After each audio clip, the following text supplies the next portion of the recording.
Also, Giriraj Singh, who's a central minister, he has tweeted, he has posted on X a video of Pratap Sarangi, Balasore BJP MP, who was injured today in the scuffle, in the protest versus protest politics that played out in the parliament today.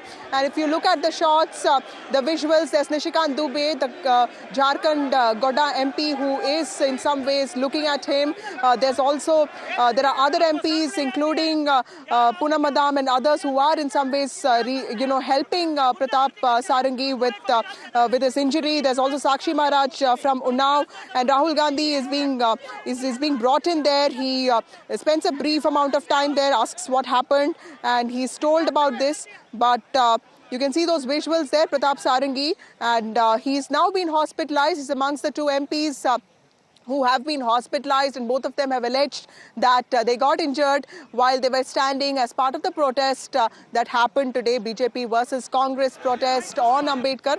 BJP claiming that Amit Shah has, BJP claiming that the Congress party has systematically undermined and invisibilized the legacy of Ambedkar, and the Congress party directly accusing Amit Shah, the Home Minister, of insulting his legacy.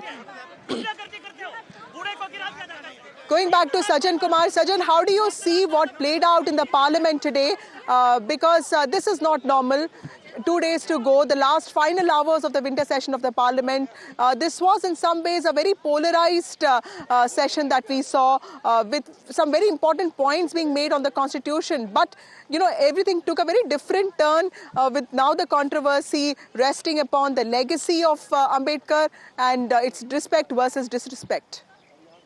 Yeah, I mean, quick response could be it's more like a circus rather than a deliberative chamber. But more than that, if you see, it seems that everyone in their own perspective, every party and leader has a deep sense of reverence for Dr. Ambedkar, but they also feel that the other side has been insulting Dr. Ambedkar. So therefore, Dr. Ambedkar emerges as a personality, historical personality, who has been the most revered and most insulted kind of figure at the same time. So this is one thing, and that also indicates that yes, there is a competing protest politics, and protest politics certainly has consumed the parliamentary aspect of the politics. But nevertheless, in this protest and outrage, what you find is a colossal sense of conviction that is missing, because this is the era of outrage without conviction. Because at the same time, when everyone has a subjective sense of deep reverence for Ambedkar, certainly then going by that, there is no one who is willing to admit that they do not like Ambedkar or they are willing to insult. So this accusation in the name of Ambedkar is an instrumentalization of the historical figure. This is one. Two, also we see that hitherto the expectation was that since Lok Sabha results, when the parliament session began, the protest politics was on rise and the treasury benches were trying to find a balance. But now it seems that even the treasury benches, particularly the BJP, has abandoned the old precedent, and they have decided to compete in the protest politics mode.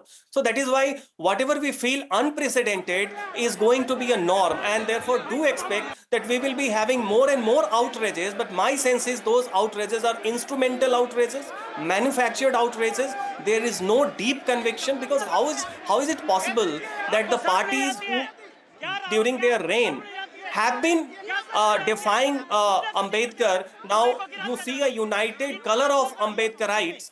I mean, from Sanjay Raut to Rahul Gandhi to Akhilesh Yadav to all the members of the BJP, there is no party who, no leader and no party who doesn't claim to be an Ambedkarite. When you see their own track record, you do find that there are aspects wherein their credential will be questionable. So that is, I find that yes, we are expected to enter into an arena of parliamentary politics wherein protest is the norm, chaos is the norm, more and more instrumental uses of the outrage will be there without any sense of deeper conviction, and that is going to be the order of the day. Yes, Vasudha. Right. Neerja ma'am, let me ask you this question, because there are very vocal arguments on both sides of the spectrum. Those who support the Congress in this say that, there is a lot of reverence for Ambedkar, which you also pointed out. And those who support the BJP say that, it is work that matters, and as long as electoral victories are happening, the BJP doesn't have to worry. But, when you, the Congress party, the whole dependence on utterances of leaders, like in the sense, even in Lok Sabha elections of 2024, the party did depend on the narrative that was created around the utterance of some leaders that if we go 400 plus, we will will also be changing the constitution. There were, a handful of them who made that utterance. And of course, now they've latched onto this, a part of Amit Shah's speech. Would you say that this is not really sustainable, or would you say that someone like Rahul Gandhi has been consistently talking about SC, ST, OBC, representation in bureaucracy? He's been going to Dalit kitchens. Do you see this as a consistent, sustainable approach, or do you see this as something that is far removed from reality? No, I think that wooing of the Dalit voter is going to be high, probably on top of the agenda of both sides, because it's so very critical. Of course, elections are coming in Delhi.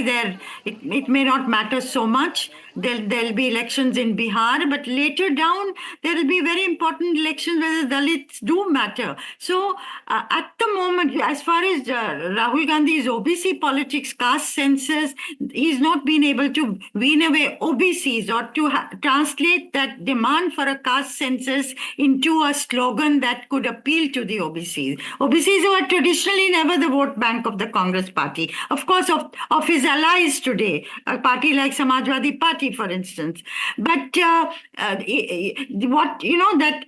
this kind of aggressive protest-ridden politics in Parliament, we've seen it on the streets, but Parliament is now becoming a street, and parliamentary language still prevailed. But now other words are giving way. So where is our parliament and parliamentary discourse headed? That is the worrying part. Of course, on the streets, you fight it out. You campaign and all that is fine. I want to know, was Mr. Kharge also attacked at Makkar? There's some reports which said that before this scuffle took place. Yeah, the Congress party is alleging, but there was so much of crowd and there was so much of, it just looked very, these are unprecedented scenes. There were a lot of MPs from both sides. So I've never seen something like this in the new parliament. So clearly there was a possibility of a lot of pushing and shoving. I think that is what is being referred to here. Now that of course is what, what can you say to a thing like that? Except, one Absolutely. is... Thank you, Neeta, ma'am. Absolutely. Thank you, Neeta Chaudhary, for making those very important points. Also, Sajjan Kumar, for talking about this protest versus protest politics and how it can have larger implications on the politics of the country, and more importantly, on the way society also looks at political leaders, looks at icons, and the way political leaders also, in some ways, honor the icons of different communities of the country. Bhupendra Yadav, who's the Central Environment Minister, has also posted on X now. He's posted a video of the injury that Pratap Sarangi, the Balasore MP of the BJP, sustained today. All this happened even as the BJP MPs were protesting, against the Congress party with respect to Ambedkar, and also the Congress party was protesting against the alleged insult of Ambedkar by Mr. Shah, by the Home Minister of the country. Bhupendra Yadav has posted on X saying that look at the arrogance of the Gandhi icon. Instead of apologizing for injuring an aged BJP MP Pratap Sarangi, Rahul Gandhi walks away with accusations. So much for being Mohabbat ki dukaan, such entitlement. Congress continues to be a blot on democracy. This is what the Environment Minister Bhupendra Yadav, also a senior BJP leader, somebody very important in the organization, was in charge of Maharashtra elections where the BJP scored a massive history with a massive 90% strike rate. He has posted on X with regard to what happened today. Remember that Rahul Gandhi has already said that, there was pushing and nobody had gotten injured because of him. But Pratap Sarangi had said that in one of his bites to media persons, he said that Rahul Gandhi had pushed another MP who accidentally fell on him, which also led to him getting injured. Remember, both Pratap Sarangi and Mukesh Rajput, the Farukhabad MP from the BJP, have been hospitalized now. Parliamentary Affairs Minister Kiran Rijiju has said that senior ministers will be going to meet them and they are recovering now. One of them is actually serious. serious. He's in the ICU. That's what has been told to us. Shivraj Singh Chauhan, the Agriculture Minister, Rural Development Minister, has already met him. And all of this has also been communicated to the Prime Minister. Narendra Modi has been apprised of the situation here. 2 days to go for the winter session of the Parliament to end. Final hours of the winter session of the Parliament. And of course, there's a scuffle inside the Parliament complex. There is in some ways, there are very tense protests that we saw in the morning, all with regard to the new flashpoint that has emerged between the BJP and the Congress on the legacy, the memory of B.R. Ambedkar and the respect that he deserves in this country.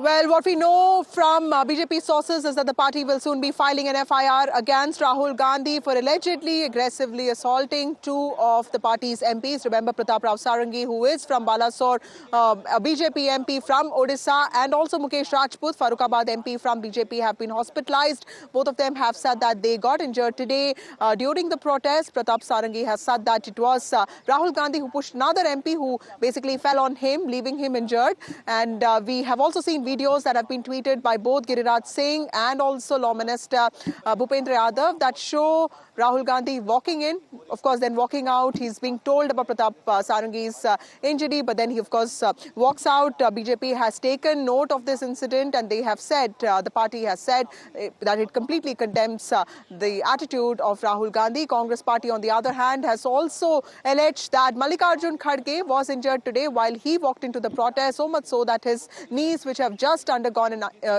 surgery, have been inflicted by that. So clearly, it is protest versus protest, injury versus injury. Let me get in my colleague Aishwarya, who's been reporting from inside the Parliament. Aishwarya, we know that we are hearing that it could be someone like Basuri Swaraj or TDP's Shabri Reddy who could be filing this FIR. What do we know so far from the BJP sources? How is the party looking at this incident of Rahul Gandhi allegedly being responsible for the injury caused to two BJP MPs?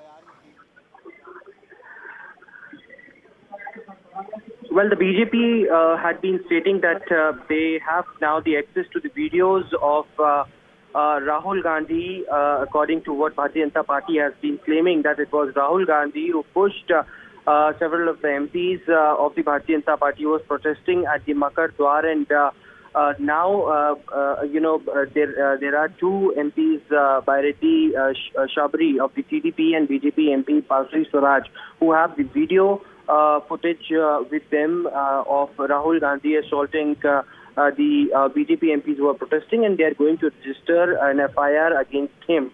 A legal action was something that the Bharatiya Janata Party was exploring after Pratap Sarangi and Mukesh Rajput both got injured and admitted to hospital. Members was Shivraj Singh Chauhan, Prahlad Joshi, and other members who went to the hospital to also see about the current status as far as the health of Pratap Sarangi and Mukesh Rajput is concerned. Currently, let me also tell you that the Parliamentary Affairs Minister and Law Minister, Kiren Rijiju and Arjun Ram Meghwal, have called all the MPs who were seen in the video and who were the eyewitnesses as far as Rahul Gandhi is concerned, who when he was entering the Makar Dwar and allegedly claimed that Rahul Gandhi assaulted several of the MPs. It was other Congress MPs as well.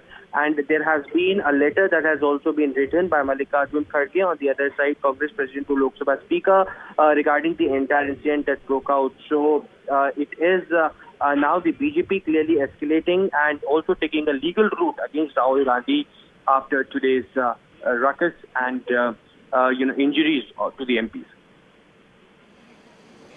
Absolutely, Aishwarya, stay with us. Also tell us, if you look at the video that has been tweeted by Bhupendra Yadav, the Law Minister, and also Giriraj Singh, you can see MPs like Sakshi Maharaj, you of course see Nishikant Dubey, and of course the other MPs, there's also Papu Yadav somewhere in the background. There are other MPs who are basically, ensuring that Pratap Sarangi gets some care, he's seated properly. Rahul Gandhi comes in and then leaves without really inquiring properly as to what really happened. Tell us who were the MPs who were around Pratap Sarangi when this happened, and also what about the other MP, Mukesh Rajput, who also has been injured? How are they recovering? And the fact that Shivraj Chauhan and Prahlad Joshi have gone to the hospital to meet them, what is the update on that? Well, as far as the BJP sources, it's being claimed that it is Mr. Pratap Sarangi who is now stable, but on the other side, Mukesh Rajput is serious, and the reports also coming in that a team of doctors will be constantly monitoring his health situation. There is another female Rajya Sabha MP who was injured in the entire protest that broke out today outside the Makar Dwar. It is Prime Minister who had been already apprised about the entire situation that broke out, and now the Bharatiya Janata Party clearly exploring the legal routes against Rahul Gandhi as well. It is the Bharatiya Janata Party who has been stating that Rahul Gandhi had physically assaulted several of the MPs. It is the TDP MPs, the Bharatiya Janata Party MPs, including Manoj Tiwari, who had also narrated the entire incident to NDTV, as he was the eyewitness, and he had also been claiming that this is a pre-planned strategy of the Congress Party. They had been given time of 10:30 a.m. to protest, but they took the opportunity and came 20 minutes prior to when they had to reach to the Makar Dwar of the Parliament. Certainly, it is the BJP who is claiming that this is a pre-planned, and Rahul Gandhi came, pushed and threatened the BJP MPs. The Congress on the other side has been stating that there have been several BJP MPs that also pushed Mr. Mallikarjun Kharge and Priyanka Gandhi Vadra as well, and therefore the reason they have written to the Lok Sabha Speaker, Parliamentary Affairs Minister, taking simultaneous meetings on the other side after the BJP and the TDP MP who are on their way to register the FIR at the Parliament Street Police Station.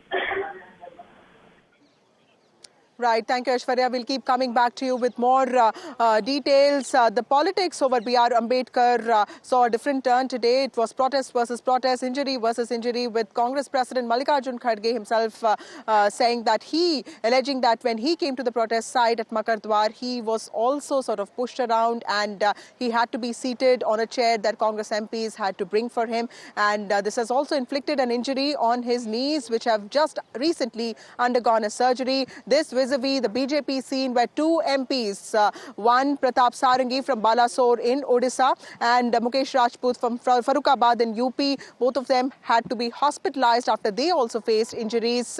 While this protest was on, a large number of MPs took part today from both sides. Clearly, there was some lack of preparation, but the issue was such. There were sentiments that were flowing in. It was all about Ambedkar, and that continues to play out today. Final hours of the winter session of the Parliament. We're getting you all updates, more news and updates on the other side of this break.